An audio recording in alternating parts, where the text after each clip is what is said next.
ಇತ್ತೀಚೆಗೆ ಅಷ್ಟೇ KCET result ಬಂದಿತ್ತು. ಅದರಲ್ಲಿ ವಿಜಯಪುರದ ಎಕ್ಸಲೆಂಟ್ ಏನು PU ಕಾಲೇಜಿನ ಗಂಗಾಧರ್ ಮುತಿಗಿ ಇದೀಗ ಸ್ಪಾಟ್ ರ್ಯಾಂಕನ್ನು ಪಡೆದಿದ್ದಾರೆ. ಏನಿದೆಯಲ್ಲ, ಯಾಕೆ ಹೀಗಾಯಿತು ಅನ್ನೋದನ್ನು ಕೇಳೋಣ. ಅಂದರೆ ಸಾಮಾನ್ಯವಾಗಿ 1ನೇ ರ್ಯಾಂಕ್ 2ನೇ ರ್ಯಾಂಕ್ ಬಂದ ಮೇಲೆ ನೆಕ್ಸ್ಟು ರ್ಯಾಂಕ್ಗಳನ್ನು ಚೇಂಜ್ ಮಾಡೋಲ್ಲ. ಈ ಹಿನ್ನೆಲೆಯಲ್ಲಿ ಈಗ ಗಂಗಾಧರ್ ಮುತಿಗಿ ಏನು ವೆಟರ್ನರಿ ವಿಭಾಗದಲ್ಲಿ ಮೊದಲೇ ರ್ಯಾಂಕ್ ಪಡೆದಿದ್ದಾರೆ. ಈ ಹಿನ್ನೆಲೆಯಲ್ಲಿ ಅದಕ್ಕೆ ಸ್ಪಾಟ್ ರ್ಯಾಂಕ್ ಅಂತ ಹೇಳ್ತಾರೆ. ಅಂದರೆ 0.5 ರ್ಯಾಂಕ್ ಅಂತಲೇ ಹೇಳ್ಬೋದು. ಅಂದರೆ 1ಕ್ಕಿಂತ ಕೂಡ ಮೇಲ್ಗಡೆ ಅಂತಲೇ ಹೇಳ್ಬೋದು. ಇದೀಗ ಮಾತಾಡಲಿಕ್ಕೆ ನನ್ನ ಜೊತೆ ಗಂಗಾಧರ್ ಇದ್ದಾರೆ. ಅವರು ವಿಜಯಪುರ ಜಿಲ್ಲೆಯಲ್ಲಿ ಓದಿದ್ರು ಕೂಡ ಇದೀಗ ನೀಟ್ ಕೋಚಿಂಗ್ಗೋಸ್ಕರ ಧಾರವಾಡಕ್ಕೆ ಬಂದಿದ್ದಾರೆ. ಧಾರವಾಡದ ವಿದ್ಯಾಗಿರಿ ಏನು ಬಡಾವಣೆಯಲ್ಲಿರುವಂತಹ ಎಕ್ಸಲೆಂಟಲ್ಲಿ ಅವ್ರಿಗೆ ಹೆಚ್ಚಿನ ತರಬೇತಿ ಪಡಿತಾ ಇದ್ದಾರೆ. ಬನ್ನಿ ಮಾತಾಡೋಣ. ಮೊದಲಿಗೆ ಕಂಗ್ರ್ಯಾಚುಲೇಷನ್ಸ್. ಏನು ಅನಿಸ್ತಾ ಇದೆ ನಿಮಗೆ? ನನಗೆ ಖುಷಿ ಅನ್ಸಾತದ ಸರ್. ನಂಗೆ ಖುಷಿ ಅನ್ಸಾತದ್ರಿ. ನಾವು ಮೊದ್ಲು ಬಡವ್ರದೇವ್ರಿ.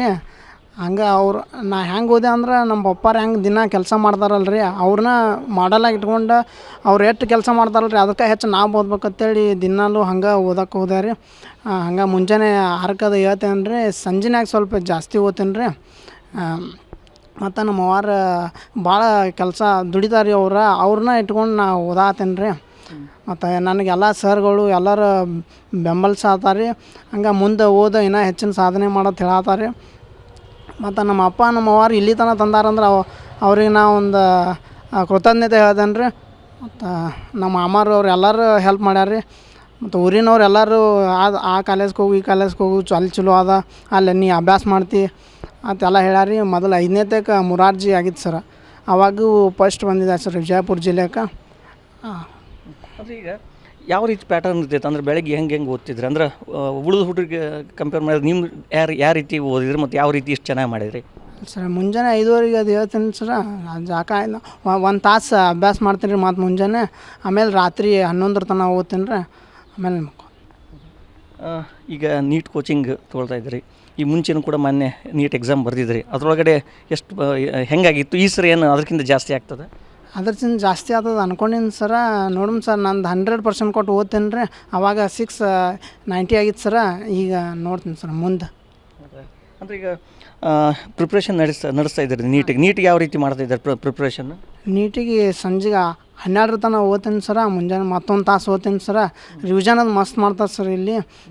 ಧಾರವಾಡ ಎಕ್ಸಲೆಂಟ್ ಬಂದಿದ್ದು ನನಗೆ ಭಾಳ ಖುಷಿ ಅನ್ನಿಸ್ತದೆ ಸರ್.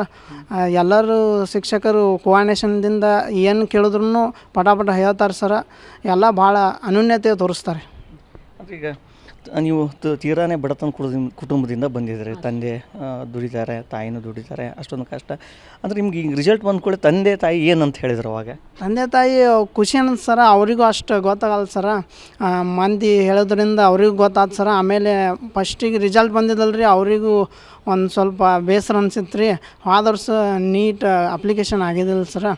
ಮತ್ತು ಈ ವರ್ಷ ಆಯ್ತು ಚಲೋ ಅನ್ನಿಸ್ತು ಸರ. ಅವರು ಖುಷಿ ಆದ ಸರ್.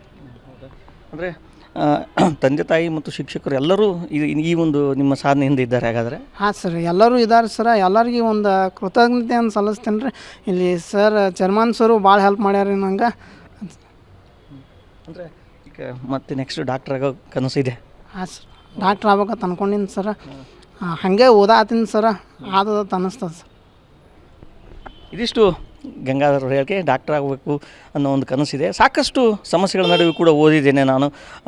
ತಂದೆ ತಾಯಿಯ ಒಂದು ಆಶೀರ್ವಾದ ಮತ್ತು ಶಿಕ್ಷಕರ ಒಂದು ಮಾರ್ಗದರ್ಶನದಲ್ಲಿ ಈ ಒಂದು ಸಾಧನೆಯನ್ನು ಮಾಡಿದ್ದೀನಿ. ಈ ಬಾರಿಯೂ ಕೂಡ ನೀಟ್ ಎಕ್ಸಾಮಲ್ಲಿ ಉತ್ತಮ ಸಾಧನೆ ಮಾಡ್ತೀನಿ ಅನ್ನೋದು ಅವರ ಭರವಸೆ ಮಾತುಗಳು. ಕ್ಯಾಮರಾ ಪರ್ಸನ್ ಅಕ್ಷಯ್ ಜೊತೆ ನರಸಿಂಹಮೂರ್ತಿ ಪ್ಯಾಟಿ, TV9 ಧಾರವಾಡ.